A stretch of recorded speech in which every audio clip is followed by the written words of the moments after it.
Hola muchachos, buenas tardes. Vamos a continuar con el tema de losas. Vamos a empezar con el tema de losas, ya después de haber visto vigas, vigas rectangulares, vigas T, vigas doblemente reforzadas, etcétera. Continuamos con el último tema del último periodo, que es el diseño de las losas de concreto reforzado.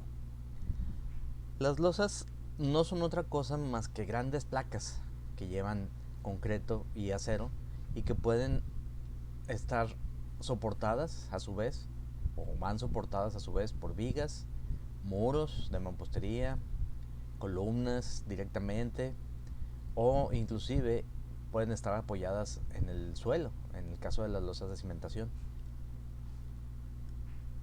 Si la losa tiene apoyos nada más en dos lados opuestos, se le llama losa en una dirección, porque la flexión se presenta únicamente en una sola dirección,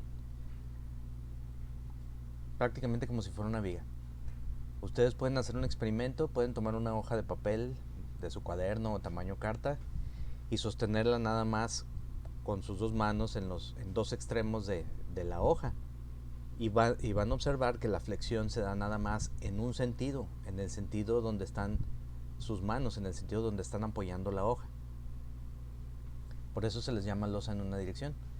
Si la losa tiene apoyos en sus cuatro lados, entonces se le llama losa en dos direcciones. O sea, si tiene apoyos perimetrales, si tiene muros alrededor, vigas o lo que sea donde esté apoyada. En ese caso, la flexión se presenta en los dos sentidos. Y eso también lo pueden experimentar con la misma hoja de papel, tratando de apoyarla en todo el perímetro de la hoja de papel, y van a ver cómo se dobla, cómo se flexiona en un sentido y en el otro sentido. Para el diseño, para la práctica, no importa si la losa tiene apoyos perimetralmente. Si su lado más largo es mayor al doble de su lado más corto, se considera una losa en una dirección. Es decir, si su lado largo es mayor que el doble del lado corto, se considera losa en una sola dirección, aunque tenga apoyos perimetrales. El efecto permanece aunque tenga apoyos perimetrales. Otra clasificación, aparte de llamarlas losas losa en una dirección o en dos direcciones, la otra clasificación depende de su geometría. Si la sección de la losa es totalmente plana, se le llama losa maciza. Si se utiliza algún elemento, como por ejemplo el casetón de poliestireno o algún otro tipo de aligerante, de tal manera que se aumente su peralte sin aumentar su peso, formando secciones T, se le llama entonces losa aligerada o nervada. En este cuadro observamos la clasificación. Las losas de concreto se pueden dividir en losas macizas, aligeradas, y a su vez la losa maciza puede ser en una dirección o en dos direcciones. Pasa lo mismo con la aligerada, puede ser losa en una dirección o en dos direcciones. Aquí tenemos unas imágenes de ejemplo. Esta imagen del lado izquierdo, superior izquierdo, nos muestra el armado en una losa plana. Si observan, tenemos varillas formando una especie de cuadrícula, aunque no sean cuadros exactamente, formando una cuadrícula. A eso nos referimos cuando decimos que el acero va en un sentido y en el otro sentido, cuando va formando esta cuadrícula. Esta losa de este ejemplo no es aligerada, es una losa plana y es maciza porque no tiene más que una sección totalmente plana. En la figura superior derecha, esta que les estoy señalando, aquí tenemos un croquis de una losa aligerada. Se coloca casetón de poliestireno, se dejan a determinada separación y el concreto entra en todos estos espacios. A esta parte central entre los dos casetones le llamamos alma o nervadura. En la obra les llaman calles, les dicen, esta es la calle en un sentido o calle en el otro sentido. Ya sabemos que las vigas T lo que hacen es que pueden aumentar la resistencia porque tenemos una sección de concreto a compresión mucho mayor que si la consideramos nada más como viga rectangular. Entonces aquí en este caso el alma, las calles, perdón, mejor dicho, la calle en la losa aligerada es el alma y la parte del concreto que queda por arriba del casetón forma los patines. En los dibujos, en los diagramas inferiores, observamos la diferencia entre las dos losas, la losa en una dirección y en las dos direcciones. En la parte del lado izquierdo observamos en planta una losa donde A es el lado corto, B es el lado largo. Si el doble del lado corto sigue siendo menor al lado largo, se trata de una losa en una sola dirección.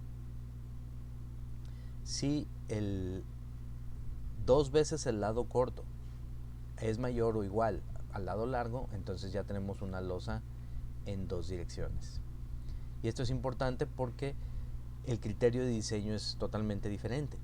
Las losas en una dirección se diseñan como vigas. Tomamos una franja de 1 metro de ancho y la consideramos como una viga que tiene una base de 1 metro.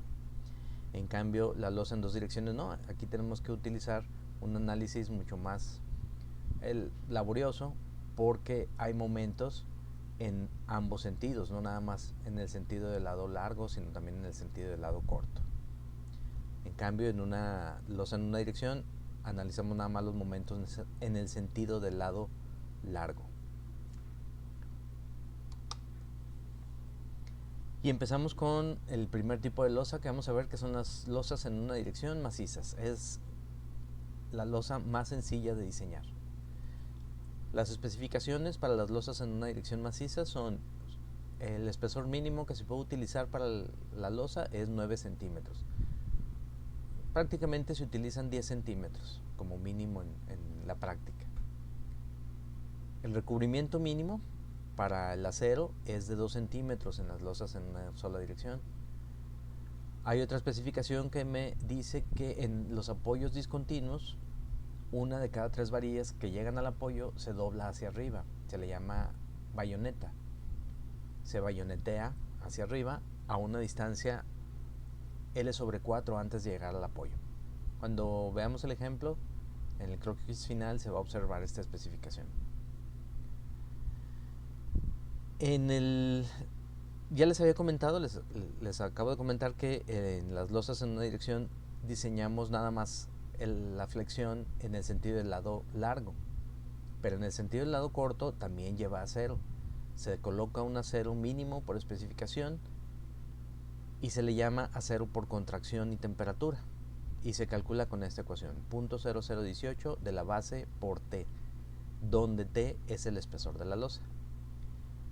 La separación entre las varillas calculadas con esta ecuación no debe exceder de 40 centímetros.